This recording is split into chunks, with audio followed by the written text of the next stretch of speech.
بسم اللہ الرحمن الرحیم۔ السلام علیکم دوستو بایولوجی کے ایک استاد نے اپنے شاگردوں کو بتایا کہ تتلی اپنے خول کو توڑ کر کیسے باہر نکلتی ہے۔ پھر اس نے اس کے بعد ایک خول ان کے سامنے رکھ دیا اور ان سے کہا کہ تم اس خول کو دیکھتے رہنا کہ تتلی ٹھیک 2 گھنٹے کے بعد اس خول کو اندر سے توڑنے کی کوشش کرے گی اور پھر وہ اس خول کو توڑ کر باہر آ جائے گی۔ اپنے طلبہ کو یہ بات بتا کر وہ کلاس روم سے باہر چلا گیا۔ طلبہ نے دیکھا کہ واقعی ٹھیک 2 گھنٹے کے بعد تتلی اس خول کو توڑ کر باہر نکلنے کی کوشش کر رہی ہے اور وہ سخت جدوجہد کر رہی ہے کہ اپنے خول کو توڑ کر اس سے باہر نکل آئے۔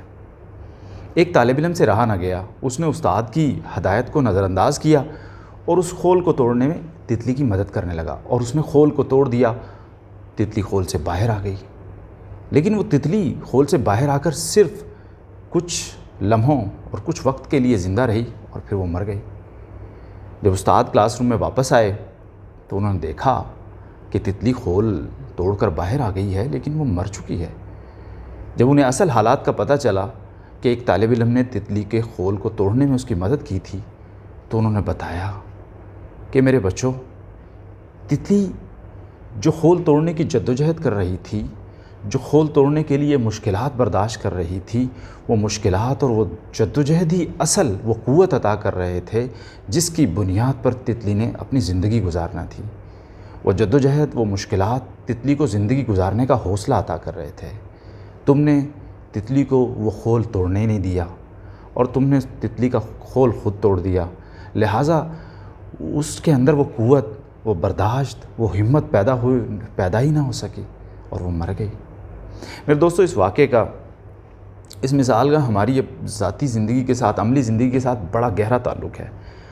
ہم میں سے بہت سے لوگ، بہت سے والدین اپنے بچوں کو زندگی کی جدوجہد ہی نہیں کرنے دیتے۔ وہ زندگی کی دوڑ میں دوڑنے کے لیے ان کو تیار ہی نہیں کرتے۔ وہ زندگی کی ذمہ داریوں کو انہیں سونپنے سے کتراتے ہیں اور اس وجہ سے وہ بچے اپنا خول خود توڑتے ہی نہیں ہیں۔ وہ محنت کرنے سے کتراتے ہیں، وہ ہمت کرنے سے کتراتے ہیں، وہ زندگی کی تلخیوں، تنگیوں، ترشیوں، مشکلات کو برداشت کرنے سے کتراتے ہیں، لہٰذا وہ کبھی بھی ایک مکمل اور بہترین شخصیت کے روپ میں ڈھل کے وہ معاشرے کا ذمہ دار شہری بننے کے قابل ہی نہیں ہوتے۔ اور اس کی سب سے بڑی وجہ یہی ہے کہ ان کا خول توڑنے کی خود سے، ان کو خول توڑنے کی انہیں موقع ہی فراہم نہیں کیا گیا ہوتا۔ لہٰذا والدین کے لیے یہ بڑی امپورٹنٹ بات ہے کہ وہ اپنے بچوں پر جب وہ ذمہ داریاں قبول کرنے کے قابل ہو جائیں تو ان کو ذمہ داریاں سونپیں، ان کو چھوٹے چھوٹے کام دیں کرنے کے لیے، ان کے جسموں میں سختی پیدا کریں، ان کے دماغوں کو سوچنے والا دماغ بنائیں، ان کو جسموں کو تھوڑی سی سختی اور تنگی ترشی کا عادی بنائیں تاکہ وہ عملی زندگی میں آگے چل کے کامیاب اور کامران زندگی گزار سکیں۔ ایسا نہ ہو کہ وہ اپنا خول خود ہی نہ توڑیں اور ان کو ہر وقت آسائش اور سہولت فراہم کی جائے۔ جب ایسا ہوگا تو پھر وہ ان کے اندر کا انسان مر جائے گا، ان کا اعتماد ختم ہو جائے گا، اپنی ذات کے اوپر سے ان کا اعتماد وہ بہت کم ہو جائے گا اور وہ زندگی کی دوڑ میں بہت تیزی کے ساتھ اور کامیابی کے ساتھ آگے نہیں دوڑ پائیں گے۔ اللہ تعالیٰ میرا، آپ کا اور ہم سب کا حامی و ناصر ہو۔